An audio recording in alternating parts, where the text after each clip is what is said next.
டாஸ்மாக் பார்களில் திடீர் சோதனைகளை நடத்த காவல்துறைக்கு சென்னை உயர்நீதிமன்றம் உத்தரவிட்டிருக்கிறது. தற்போதைய செய்தியாக பார்க்கின்றோம்.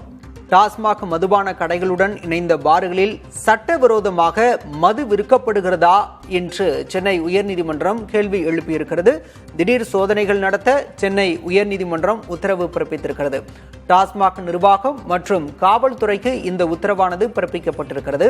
சென்னை ஓட்டேரியில் உள்ள டாஸ்மாக் மதுபான கடையை ஒட்டிய பாரில் இரவு 10 மணிக்கு மேல் சட்டவிரோதமாக மதுபானங்கள் விற்கப்படுவதாக கூறி தேவராஜன் என்பவர் சென்னை உயர்நீதிமன்றத்தில் வழக்கு தொடர்ந்திருந்தார். இந்த வழக்கு விசாரணையின் போது நீதிமன்றம் இந்த உத்தரவை பிறப்பித்திருக்கிறது.